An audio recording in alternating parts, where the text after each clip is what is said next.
sorry. It's not time to do this. Oh, thank you. They only had coffee. I'll officially call this meeting to order of the Seneca County Board of Commissioners for Thursday, April 30th. Please join us with the pledge. I pledge allegiance to the flag of the United States of America and to the republic for which it stands, one nation, under God, indivisible, with liberty and justice for all. I just want to do the 4-H pledge right after that. Commissioner Kirchner will lead us in prayer. Okay, thank you for another wonderful day. Thank you for giving us the opportunity to make decisions that hopefully will positively affect the citizens of our county. We ask this through your Son, our Lord. Amen. Amen. Roll call, please. Commissioner Stacy? Here. Commissioner Buller? Here. Commissioner Kirchner? Here, We'll have the signing of the journal, and I'll accept a motion to approve the DVD recording for the previous board session of Tuesday, April 28th, and the index. Make a motion that we approve the DVD as outlined. second. The motion and a second. All in favor, say aye. Aye. Approved. Thank you.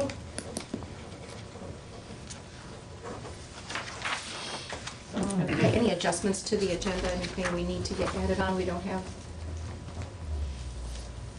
No. anything? Okay. All right, no adjustments.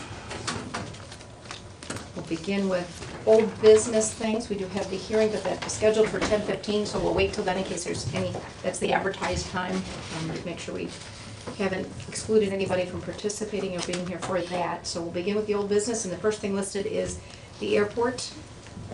And this was regarding, we were going over the qualifications for the, what's the correct term? For the two consultants that, that do the, to talk about the airport structure and improvements that are needed and to keep us current with the FAA standards, et cetera.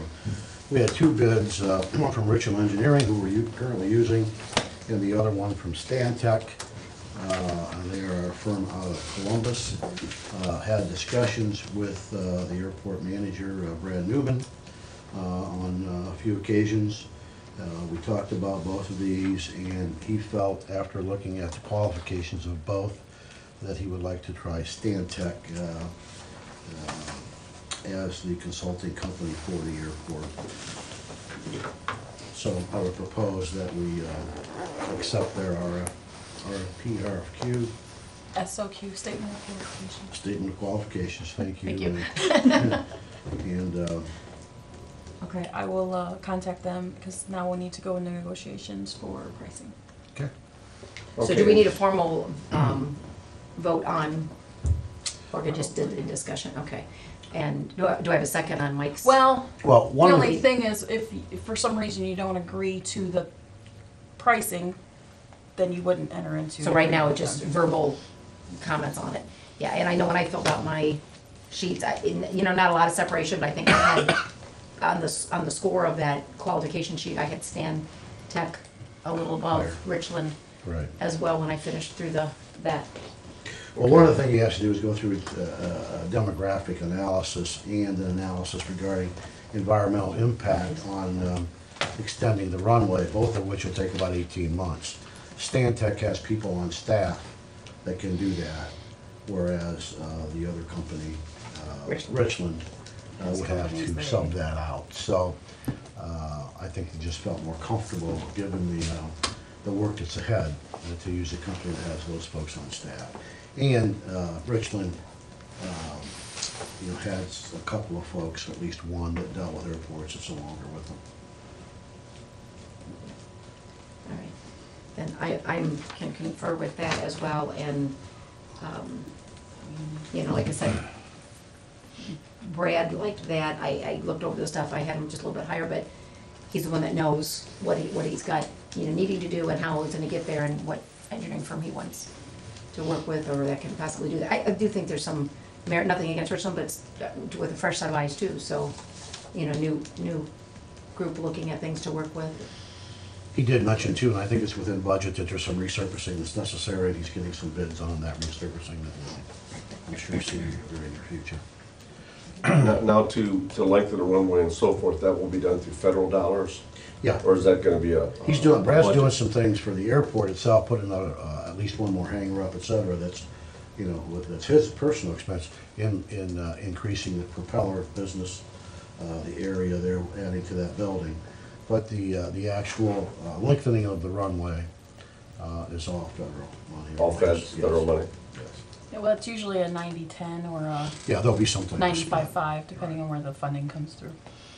Yeah, the original thought was 500 feet, and I think they've got the room, and they're talking about doing 1,000, so they can get larger planes. Mhm.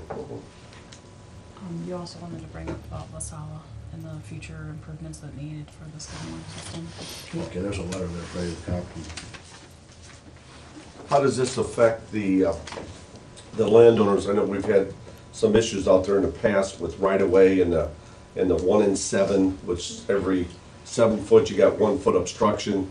If they extend the runway, does that gonna mean that more trees are gonna have to be cut down, or they're gonna be No, able to? Well, they're gonna do, part of the study, that's why we looked at Stantec, part of the study was doing an environmental impact study. And they have an individual on staff who can do that. At this point, the answer is not absolute, but they believe they're in a position with the properties that they own now, and with the way things are, that they will be able to extend it without much of environmental impact. Okay, but how about from the FAA standpoint? Don't know that yet. That's where the 1 in 7, or, yeah, the 1 in 7, every 7 feet, you could have 1 foot obstruction. That's where that come in, is it's more of an FAA regulation and not a. Yeah, they're putting themselves in a position to be able to expand it 5,000 feet. Now, that may need some, I think they own a couple of properties already that would have to be torn down. But, I think they've got it pretty much set up. Brad also talked about, there is a radar system or a camera system on place that is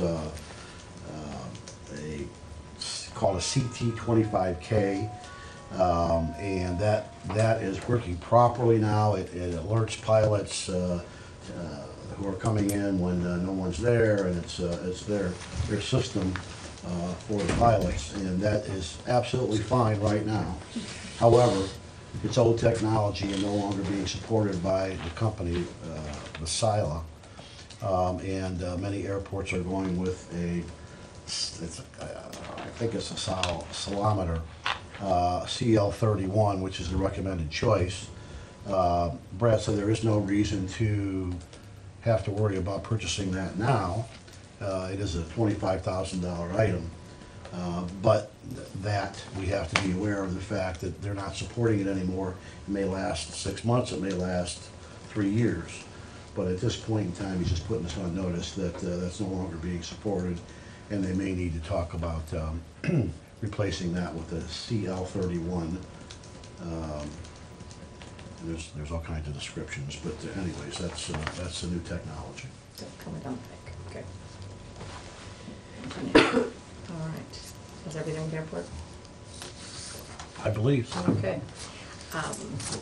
Let's jump to, I'm gonna switch the museum for the GIS because of the essence of time, because we could do the museum after the hearing if we need to. We've got some folks here specifically for the GIS discussion on the system, Julie and Mark. Julie, Mark, and I met, we had talked about it here in session with an agreement that we would get back together and kind of look back at it and see where we get, and then come back by the end of April to see if we had a conclusion to things. And so I shared in an email to both of them earlier in the week what I thought we had from our discussion, that meeting, and then Mark has had some feedback to that.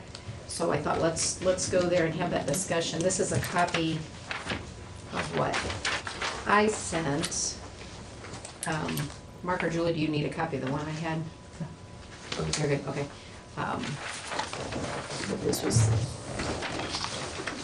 and the main changes on this version was just in the explanations down below under chart after the objective there, was it kind of defined. In that meeting, and you guys jump in wherever, correct me if I go wrong, Julie agreed to fund the full-time GIS position through her funding that she has available, and that would take care of that. The discussion was, which would have to be approved by this board and impact us come next year's budget, is that we had the discussion, we still need the other person in tax map. Because the GIS person is going to be doing the GIS work. That we still have we had at one point approved 1.5, Mark didn't find anybody that wanted to do that part-time work. Worked it out with an intern, sharing it with the engineer's office to get through to this point. That person has left. Anyway, need 2 people in tax map to make things to continue to work, that handling 2 full-time people, because he's tweaked the position description of the one there to have some GIS responsibilities, but yet not doing the base layers and those kind of stuff that the GIS person would be focusing on, but, you know, doing some additional stuff. So the impact would be, you know, the 1 full GIS under the auditor's supervision, hiring, funding, etc. The 2 tax map, which would be the addition of another half position from the half we had approved to a full under tax map. And Mark had indicated he would finish taking care of that and getting it through because of some interns and so forth this year. And we would just need to look at what we would being able to fund that other half next year in the 2016 budget. So with that, what do you guys want to add, or what do you guys want to ask? So what you're stating is, in the 2016 budget, the responsibilities from the commissioners will be a half person Well, from the general fund. it'd be I guess it would technically be a full-time. The commissioners had committed a year ago to fund a half-time position. I had looked high and low to find somebody to work part-time in that position, and there's just nobody to work a part-time position with that level of knowledge and experience. So the request would be to bump that half-time up to a full-time. I guess the upside of the whole issue is that, you know, Julie had brought up for actually several years being willing to fund the GIS position. And with her willingness to do that still, and if we go that route, which is the recommended preferred route now, that the person we would put in tax map would be a significantly less cost employee, because we are not looking at the level of expertise that we would be paying for with the GIS position, if that makes any sense. What's the sum total? The sum total, Yeah, the sum total. So what I gather what you're saying is that, let's say the tax map is a position at this level. That can go down slightly, so there's gonna be a savings there. Now, we committed to a half-time person, now we're gonna go to a full-time person, so that gap between there versus the gap of the subtraction part, what's the sum total? Trying to get a handle, what's the budgetary? I didn't put it, I mean, I don't know how much we would pay somebody, but I would anticipate $35,000 total additional funds into tax map office. Not above and beyond what was already committed, I'm just saying from what tax map budget is today in 2015 to what it would be in 2016. Be 35,000 more, but of that, tax map's gonna come down a little bit. Are you with me, Julie? No, the position, the full-time position that's there now will not come down. Well, we already committed to a part-time person. Yes. Mark's saying 35,000 for full-time, so that less whatever the part-time would have cost us is what Okay, we're committed to. 17 grand, something like that Yeah, is yes. kind of the net. the Right. net of Yeah, that. in round numbers, yes. And I mean, obviously, you're gonna end up with benefit cost and some things that you, Yeah, and I think that would include that, I mean, we wouldn't start a person at $16 an hour, for instance, you know, so I would think the 35,000 would cover the benefit portion as well, yeah. of where we would be looking at bringing somebody on. And you guys are comfortable with the joint supervision, tax map, and GIS? After our discussion, And this is Mark's, and then let you explain again what your part did. Yeah, This is and- Mark's- Yeah, doesn't No, there's one slight change in this, was Mark's copy that he had sent me this morning.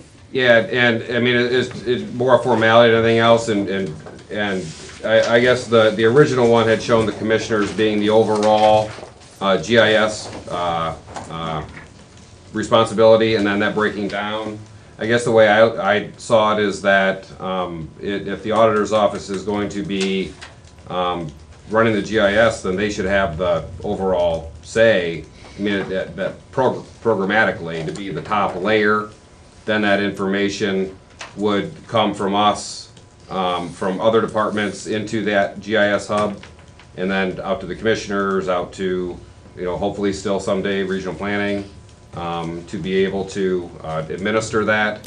I do think that that is something we need to work with our planning commission on, is providing that necessary training. It's not for the board, it's not for this board, but it would be for their board, so that the information that is provided from the GIS person at the auditor's office can then actually be distributed to regional planning and then out to the public.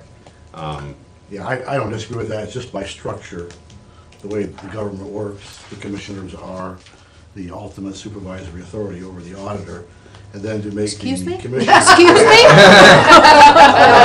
You're being facetious, She's right? an elected official. Yeah, and I guess I don't see it that way at all. I guess I see if Julie's willing to flip the bill for the program, then she should have the authority to decide what's happening. Well, that woke you up, didn't it, Julie? Revive her, would you? Good thing I got CPR training. here to hear Didn't need to make you. And, I think we have the understanding I'm that, sitting next to that Julie, through the auditor's office, will run the GIS portion of run the basic GIS department. So where, programmatic authority lies, I think that's statutory, not in a flow chart. Yeah, okay. Yeah.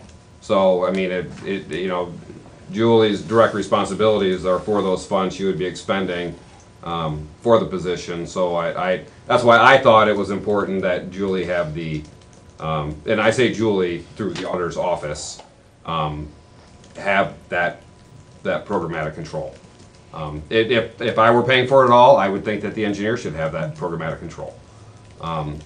If you guys were paying for it all, then through the general fund, then I think you should have the programmatic control.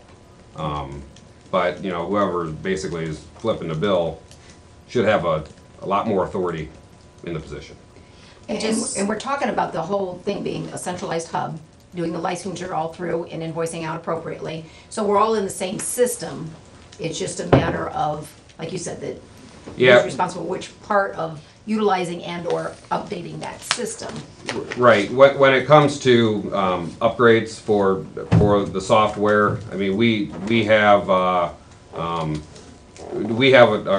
current license, through our department, and we right now, to get bulk discounts, the tax map office, we do all the licensing through our office, and that way it's a lot cheaper. If the if it's the desire of Julie for us to add more licenses to our existing, and then just bill accordingly, that it makes sense. I mean, it'd be there are significant savings to additional licenses than having to just every department have to run their own licenses. Julie, you were gonna say something? I was just gonna clarify, I think what you were talking about, this is not general fund monies being used.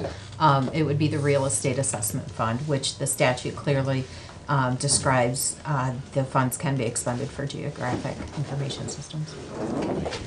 Mark, on yours, you had the flip-flop of the auditor and the commissioners on this flow chart. I know flow chart isn't really the most important thing here, and I understand what you're saying about who's paying for it and have the oversight of it.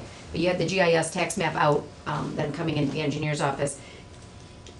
And we briefly talked about this not too many minutes ago, but are we talking, I was thinking we were housing everybody together, and you're thinking there's not room for everybody in the tax map office? We can see. I mean, physically, if you guys have seen the tax map office, there's just not a lot of room up there. I mean, what side of the wall a person's on, I think that's logistics. I don't know but I don't think there is physically room. I mean, right now with Dawn being up there, with my intern being up there, with the computers on the desks and with the server where there's physically, I don't know if there's enough room. If there is, and it can all be squished in there, it makes no difference. Yeah. Is there, I guess I'm thinking for overall, and I don't know, because I'm doing at work, but coordination, even though the tax map people are running the tax map office, but just the nature of the type of work and logistics and understanding each other and that kind of stuff, that it might be very beneficial to all be in the same office. Well, But I would recommend then, we take the wall between the commissioners and the auditors and we move it over so we get a lot more room at tax map. Wait, the wall between the auditors and the, Yeah, in tax map. oh, you said commissioners, because I don't have a wall over there. Oh, I'm sorry. I did. Well, it's there, it's still their office. We could put a doorway in, we could open it up. Besides the auditor's office, I don't know. Is there anything in the tax map office such as files of such or anything that there'd be room to put that over just so that 3 people could be in one office? If that's better than the cabinet that somebody could walk around the other side to get, I don't know. I don't know what's, The logistics of that, I think, can be worked out. I mean, the office is small. Yeah, the both of you are comfortable with the revised flow chart that Mark put together, Julie? I think for clarification on the last point, I would feel comfortable once we get that clarified. Okay. Well, I'd like to thank Mark and Julie and Commissioner Stacy for working hard on this, and I think it coming very close to coming to a conclusion on this thing here. It took some negotiations and some people giving up some responsibilities and taking some more on, and I appreciate that very much. I appreciate the cooperation, guys. and just for those listening, the goals that we put on here, and I don't think those change at all, was for this year was that we could get and build the base data layers, and we're not halfway through the year, but we're getting close to that point. We're 4 months into it. Build that base data layer, provide data integration, have the GIS tax map team meeting quarterly with a commissioner, the auditor, the engineer, and the employees, and not as so much of a review, because they'll have their individual stuff with that, but just how is it going, and are we making progress, and somebody's gonna go, well, you know what, we're gonna have to do something different because this is taking longer than I thought, or, you know, this is working great, and by the way, now we could do that, just, you know, to keep us going the direction of getting it where we want it, don't miss things. Along the lines, eventually, there's gonna be some information coming from some study, that, you know, maybe some helpful information to what we're doing. It might be the helpful information for the transition piece to regional planning's role coming into disseminating output for citizens, whoever needs that, on utilizing GIS. And that will be able to be handled because the system would be updated and be a centralized hub. Am I correct on this? Yeah, So that's kind of projections. Yeah, and I would think that effort towards regional planning being technically competent, and I don't use that in a bad way, I'm just physically being technically competent to manage the data portion of outputting to the public is critical to the success of the effort. I can tell you that if the GIS department, through Julie's office, starts having to deal with the issues of developing 911 maps and developing addressing maps and developing information for Board of Elections, for all of that, those requests are going to quickly eat into the time that is necessary for us to build the information that I think Julie so desperately needs. So the quicker we can encourage that process through training, and it's all training, but and it's expensive training, but it's worthwhile and necessary. And that's just I guess a sidebar. It really, that's not you guys don't serve on the executive committee. I don't think any of the commissioners do anymore of regional planning, so that's really an issue for the executive committee to expend those resources, and how we get that message to them, I guess. Through the paper, maybe. I don't know. It's important. It's critical to the success of the effort. I think. I would agree, and we can convey that, you know, to members of the exec committee or to Chairman Motz as the chairman of the board. Okay. You know, we're all sit on the board, just not the exec committee, and so we can convey that.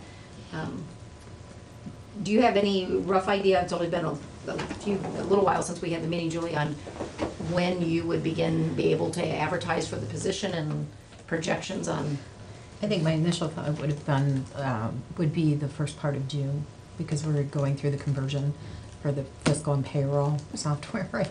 Don't laugh. And that's exhausting a lot of efforts. And with any conversion, there's always ups and downs. Right. So far, knock wood, things are going good. But to give myself a little breathing room, I was looking more towards June. Yeah, getting something out. Mhm. Yeah, I don't know if there's any chance of catching, or even a preliminary word out, to the schools graduating, the students who would have this ability, with the spring commencement, even just to tell them to be watching for, looking to be posting position by June or something too, might be helpful, I don't know. Good idea. But- I just want to thank this board for seeing the need and embracing GIS and knowing that the county does need to have this investment. And thank you for all your conversations and your input with this It's been a matter. 2-year program, hasn't it? Oh, Well, at Longer than least. that. oh no. Ours are terms, huh? Yeah, that's right, yeah, that was like day one, Yes. we started this. Yeah. Yeah. Been a long road. All right, any further comments, questions? Tia, you have any input you want to share? I Or was you just listening. Just being another pretty face in the audience? Yeah, that's not, no, I was just listening, I just wanted to hear Yeah. how it works since I was involved in the process, so. Does it sound encouraging to you that it? Absolutely, like I've said all along, we really do need to do this. Yeah. It's something that's needed and will make everyone's life easy once it's in place. Yeah. All right. That's all we need on that. We're good. Thank you all for coming up. Thank you. Thank you. Appreciate you being here. We are past the time, and I apologize for that. We didn't finish that one, but we'll do the public hearing for Title 20 with Job and Family. We have Beth Anway and Melissa Sowers here. We'll turn it over to you to do your hearing, and I don't know if you need a sign-in sheet circulated or anything for this? So I we don't could do think that. so. Okay. I don't think so. Okay. This is just kind of an informal hearing. The purpose of this is to get public comment and answer any questions about the way our agency, Job and Family Services, uses the Title 20 funding, which is the Social Service Block Grant. We do a plan every year for our Title 20 funds. We are allowed to do it on a biennium, so we've done a 2-year plan for spending our Title 20 funding. And I can kind of go through high level of what we use our Title 20 funding on, and then if anybody has any questions or comments. Basically, we use our Title 20 funding for social services for adults and children. It is federal funding, it's 100% federal funding. And we use it for adoption efforts to get children who are in foster care into adoption, for case management of both children and adults, foster care services for children, independent and transitional living services, which is our older foster children who are in our care. We try to transition them into adulthood and to be self-reliant adults. Prevention and intervention, which means we're trying to actually prevent kids and families from coming into our care. Protective services for adults, protective services for children, which is the main bulk of our efforts, is protective services for children. And then also some residential treatment services for some of our more challenging foster children. So basically, we project to have just under $800,000 in Title 20 funding for each year of the biennium. Those are the services that we provide with that $800,000. And mainly, that is to provide staffing for the case management and just providing those services to Seneca County. And that's really all I have. If you have any questions or comments, though, of course, feel free. Anybody have any questions? No, thank you for the work. It's obviously needed and a lot of important services to be provided, and given the way things are, it just, something that the other day we were at something and everybody's talking about, well, now because of that, we have to have more law enforcement at this, and because we have more law enforcement at that, then we have to do this. And then you think about the impact on the family. I mean, it's just, everything seems to have to be notched up, and this level of funding is probably, is it more than in the past, or is it the same, or is it less? It's actually less than it's been Yes, I in figured. years past, but it's been pretty flat funded, and we're projecting flat funding for the next couple of years, which is good. Yeah. Be nice to have more, but, you Right. know, at least it's been flat funded. So, yeah, it does, that provides the bulk of the funding that we need for protective services for children and adults, so. All right. There's no further questions, there's nothing else you need? Nope, that's all we need. All Thank right. you. All right, thank you. All right, we will go back to old business, and the last item that we have not covered yet is the museum update.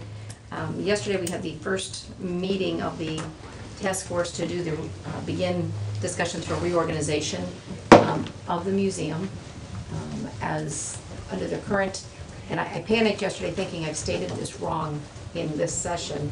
At times, the reading of the lease that we have currently with the Historical Society was after the first year was up to 4 additional years. So really, they have all of 16. And I think at some point I said, Stacy and I talked about it, she didn't know if I did or not, but I said, if I have stated that wrong, they do have that lease through 16, 15 and 16, which is probably a good thing, because we didn't anticipate this reorganizational effort to happen in a couple of meetings. We figured it was going to take, I think, I quoted 8 to 18 months. It's gonna take time to go through this effort. So yesterday, we met with the Chuck Gallagher, who is a representative of SCORE, and 2 representatives from the foundation and 2 from the Historical Society. You might want to explain what SCORE is.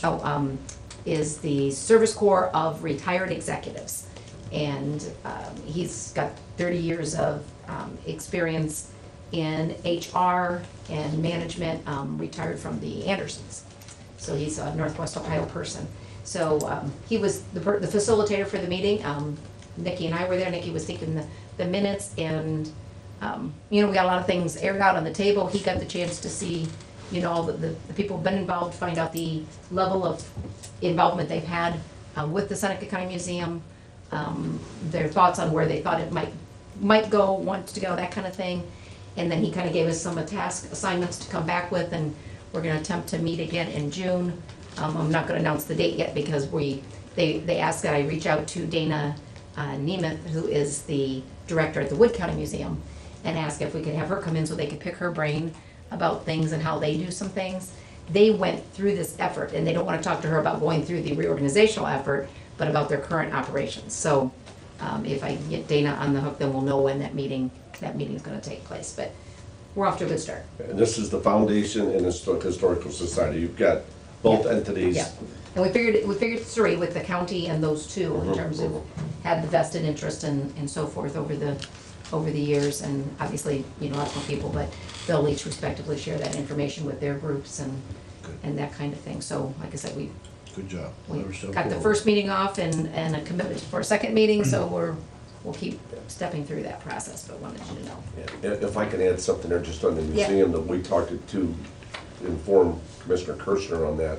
We talked about that the last meeting is, we've got some major repairs that need to be done on the porch and the foundation and so forth. And I think, if I recall, we asked Stacy Wilson if she would reach out to some contractors to get some cost, because we talked about potential CDBG and so forth. We have no idea what the cost of this thing is, and it's part of the mission of the foundation is to absorb some of those costs. But again, nobody knows what the cost is, so let's first find out. I think we're at the point we need to find out what the actual cost is gonna be, and then we can then discuss with foundation, are they gonna pick up part of it, are we gonna look at CDBG, or, how are we gonna take care of it? But it's an issue that isn't gonna get any better, and we might as well start addressing it. Yeah. Well, we've all 3 had individual meetings. I met with the museum board 2 months ago or more. They went through their wish list of things that needed to happen at the museum. I had scheduled a meeting with the foundation, and Commissioner Stacy had taken the lead on this, and I think it's probably best for one of us to be involved as opposed to one of us. Trying to stir the pot, if you will. But yeah, there are, I think that, it relates to not only the museum, but the attitude we have towards maintaining buildings in the county now and in the future. That's a major concern of mine. That building has been neglected for a number of years, as have a couple of other buildings, and we need to take some serious heed of that and we need to make certain that a preventative maintenance program is put in place and make certain that we are taking care of items that we have been entrusted with. So one of our goals, as you guys know, to bring it right back to that, is grounds and maintenance in the future of buildings. And we need to take that very, very seriously and come up with a specific plan to take care of it. As Commissioner Zoller said, there are maintenance problems on that building that we have no idea how to put a cost to. And that's unfortunate because they could have been prevented. We just need to start paying more attention to these buildings. I think with current staffing under maintenance, and it looks like we're gonna do something different with a resignation we had recently accepted, and an opening and looking at a supervisory type position. Right. That if we get somebody on board to, you know, because we don't have that, we haven't had that type of position. I don't know if that will be soon enough for that person to take the charge on, you know, getting an estimate, looking at that and if not necessarily they will be able to, or to lead that charge to getting a good estimate on that, although I don't know, it takes time to go through the process of hiring, that we could be 2 months out. Yeah, we should I don't probably know. be more proactive with that. And I want to make it perfectly clear too, that this is not a shot at the maintenance staff. No. This is the product of the fact that the county has not properly manned that department, at least in my humble opinion, for a number of years. In fact, I think at one point we had six employees. We are down to 3 as we speak. And we don't have anybody who is considered a superintendent, if you will. So it's important for us to take action on that, and probably we need to get somebody to take a look at that in advance, because it could be a couple of months anyway before we actually get down to offering somebody an opportunity. Yeah. So, I guess we think about if we think of someone we can get. I know we've had some look at it and don't really want to touch it because Well, it's just yeah. a hard one to gauge. I will be glad to charge that and look at various contractors again and try to get some estimates. I mean, until we have no idea what we're getting into, Yeah, and none. So all right. I will take that charge if that's okay with you, just to Yeah. get a cost. All I'm Yeah. doing is just get a cost estimate. Yeah, I think that's good. It's very difficult to find somebody that nobody wants to tackle those types of, it's too big for some and too small for others, and you can open up a real can of worms when you start getting in an old building like that, but it's gotta be done. Yeah. It's gotta be done, and there are people out there that will do it, we just have to find it. Yeah. And they're gonna be doing, the Historical Society they're gonna get a historical marker that's going in at the museum, sometime late summer, probably August. And once, I guess they applied for this, and when it's coming is kind of out of their control. You know, they'll get it narrowed down, and then they'll be doing an event for that. And they'll know that we'll obviously be able to have these things done, or the windows done, or so forth, but it'd be nice. This is the 100th anniversary of the society. Is it the society or the museum? I don't have my museum notes here with me, but it's the 100th anniversary, so. It's gotta be a Yeah. society, I would Yeah. think, yeah. So, like I said, I just think it's important that people understand that like you said, we just need to step it up and take care of that stuff. All right, that concludes old business. We can go into the new business, and start with the bill vouchers. Bill vouchers 3. Have a resolution entering into an emergency medical services agreement with AVR Joint Ambulance District on behalf of the Sun County EMS, retroactive to April 22nd, 2015. Have a resolution fixing date and time for viewing and public hearing for the Vacation of the Alley located at 5691 North State Route 53, Pleasant Township, Tiffin, Ohio. The date of the viewing is Tuesday, June 2nd at 9 a.m. And the hearing will be the following week on the, okay. It's easy for you to say. I apologize, I read this backwards. The viewing will be Tuesday, May 9th. know It what should you have been did. the second and the ninth. One says June, one says May. Well, May 9th is not a Tuesday. It's June. It should be June. I can fix the resolution. Okay, so let me back up. Tuesday, June 2nd is the viewing at 9 a.m. Tuesday, June 9th will be the hearing here in session at 10:15. There you go. Do we need to be present for the viewing? Yes. Is that viewing both It'll there? be at the location. It'll be there. Mark will be, I assume. So he will that'll- show you what is going to, what is being asked to be Okay. vacated. Do we just need one of us, all of us? All of you. Okay, so that you'll put that on the calendar. You'll be coming. It's on there, okay. We set up, we can have a meeting out there on that day? Is that it? No, Any particular time? no, you're gonna view at 9 and then come back here and have your regular session at 10. June 2nd is a Tuesday. Okay. Meetings at 9 for Road you, trip. is that 10? Yes.